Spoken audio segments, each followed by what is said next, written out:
नमस्कार दोस्तों, अगर पृथ्वी पर किसी भी व्यक्ति ने जन्म लिया है तो उसे कर्म करना ही होगा। कोई भी व्यक्ति अपने कर्मों से अपने आप को पीछे नहीं हटा सकता।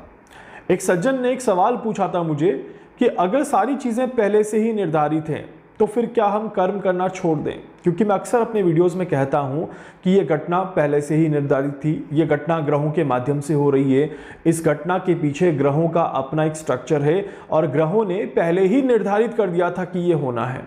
तो जब सारी चीज़ें ग्रह पहले से ही निर्धारित कर रहे हैं तो उसके बाद हमारे कर्म का महत्व क्या रह जाता है, हमारे कर्म के पीछे की कहानी क्या है। देखिए, ये बहुत बड़ा टॉपिक है।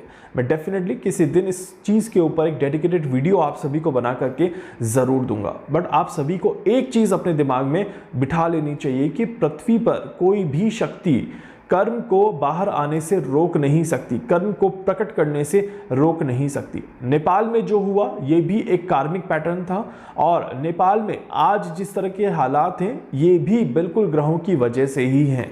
इजराइल ने कल एक हमला किया, कतर की राजधानी दोहा पर इजराइल की तरफ से एक हमला किया गया। 6 वहां पर लोगों की जान चली गई। उन 6 लोगों की जान क्यों गई, उसके पीछे के क्या कारण थे, इजराइल ने हमला क्यों किया और इजराइल में जो हुआ या फिर नेपाल में जो हुआ, ये सारी चीजें आफ्टर द ग्रहण ही क्यों देखने को मिली। ये ग्रहण के एक दिन पहले भी तो हो सकता था। ये सारी चीजें क्यों समय का इंतजार कर रही थी और सारी चीजों के पीछे क्यों एक ग्रहों का पैटर्न बहुत क्लियर तरीके से देखा जा रहा है। और मैं बात ये इसलिए कह रहा हूं क्योंकि ये सारी चीजें होने के पहले ही और ग्रहण के आने से पहले ही हमने कैलकुलेट करके आप सभी को बताने की कोशिश करी थी। तो जब सारी चीजें पहले से ही दिखाई दे रही थी तो क्या उसे रोका जा सकता था? देखिए, किसी भी चीज को रोक पाना असंभव है क्योंकि जैसे मैंने कहा, इस धरती पर कर्म को प्रकट होने से कोई भी शक्ति नहीं रोक सकती। हम तो मामूली से इंसान हैं और हम तो अध्ययन कर रहे हैं इन चीज़ों का भी। हम ना ही तो उतने ज़्यादा महान बने हैं और ना ही उतने ज़्यादा नॉलेजेबल हैं कि इन चीज़ों को होने के पहले इतनी सटीकता से कैलकुलेट कर लिया जाए और उसे होने से रोक दिया जाए। बट यस, मैं अभी भी कोशिश कर रहा हूं कि अपने आने वाली वीडियोस के माध्यम से और ज़्यादा सटीकता के साथ आपको चीज़ों को बताने की कोशिश करूं और ज़्यादा अच्छे से इसको कैलकुलेट करने की कोशिश करूं। नेपाल में जो हुआ ये बहुत बहुत बुरा हादसा था। नेपाल के हादसे में आप देखिए, यंग जनरेशन को इन्वॉल्व करना पड़ा या यंग जनरेशन के इन्वॉल्वमेंट से ये चीज़ें एग्जीक्यूट हुई।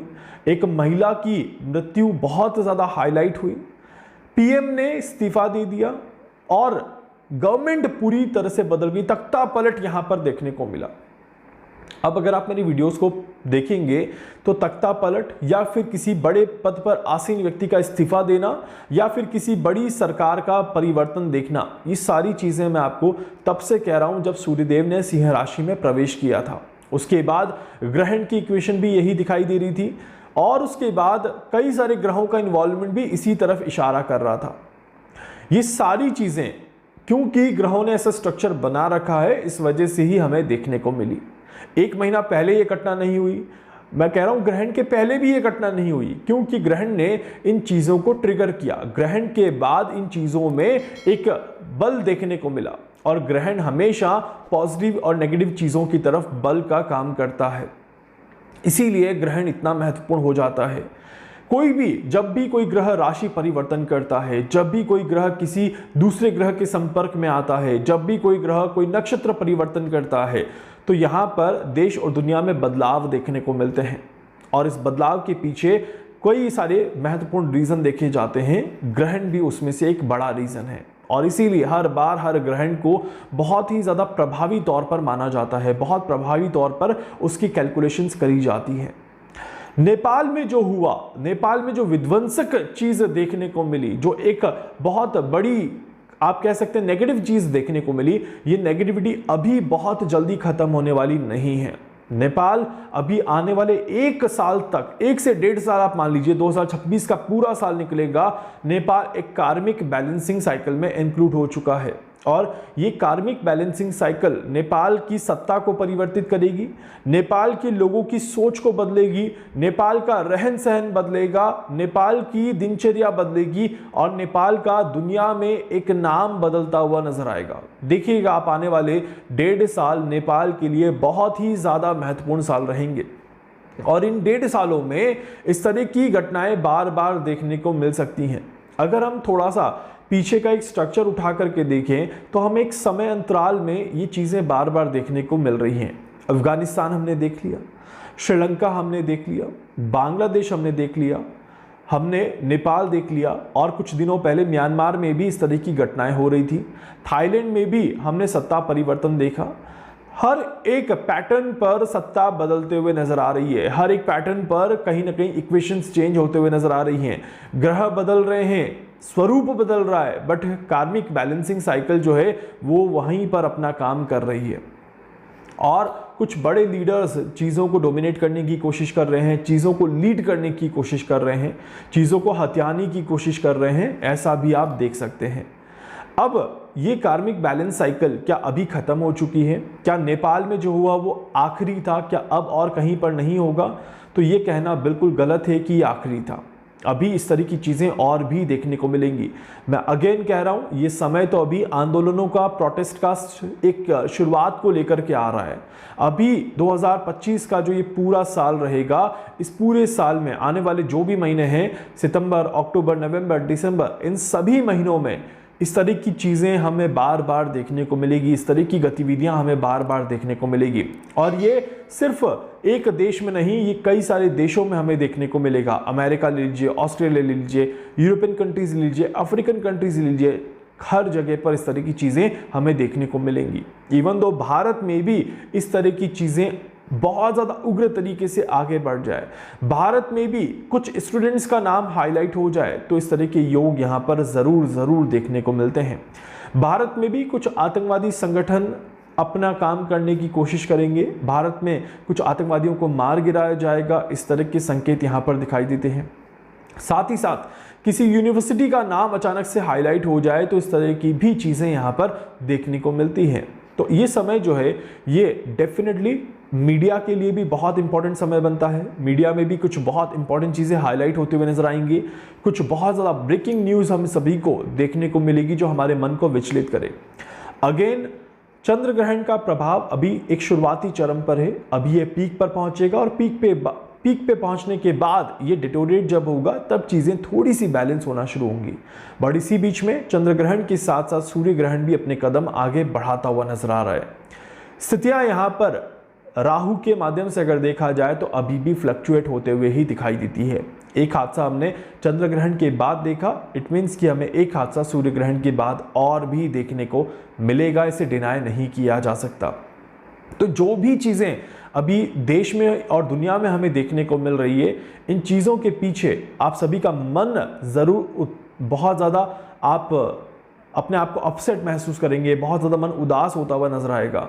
जो परिस्थितियां आप अपने सामने देखेंगे, आप बहुत ज़्यादा विचलित होते हुए नजर आएंगे, बट आप सभी को फिर भी वो चीज़ें फेस करनी पड़ेगी, क्योंकि आप भी अपने आप को देखने से रोक नहीं सकते। अपने कर्म को तो आपको करना ही पड़ेगा और वो कर्म आपका होकर के ही रहेगा, इस बात का ध्यान रखिएगा। इजराइल ने एक शुरुआत फिर से कर दी है और हर साल पिछले 3 साल का पैटर्न है, दिवाली के आसपास इजराइल के यहाँ पर जंग के माहौल बने रहते हैं और इस बार भी कुछ उसी तरह के हालात पैदा होते हुए नजर आ रहे हैं, इस तरह के योग दिखाई दे रहे हैं। नवरात्रि आते आते इजराइल के आसपास का माहौल और भी ज़्यादा बिगड़ता हुआ नजर आएगा एंड वहाँ पर चीज़ें और भी ज़्यादा खराब होते हुए नजर आएंगी।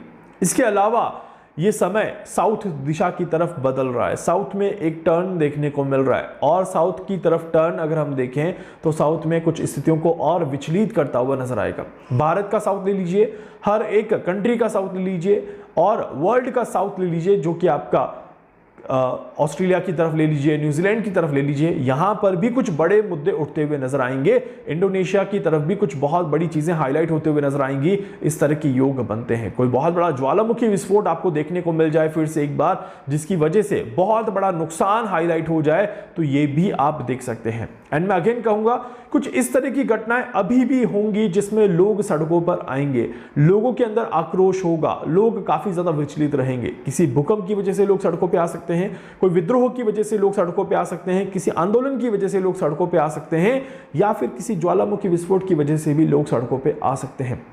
Mass level on the road आपको देखने को मिलेगा ही मिलेगा, और ये समय अभी खत्म नहीं हुआ है, ये टला नहीं है। ग्रहों की इक्वेशन अभी भी चल रही है और ग्रह और विचलित अवस्था में अपने आप को लेकर के जाने का प्रयास यहाँ पर कर रहे हैं।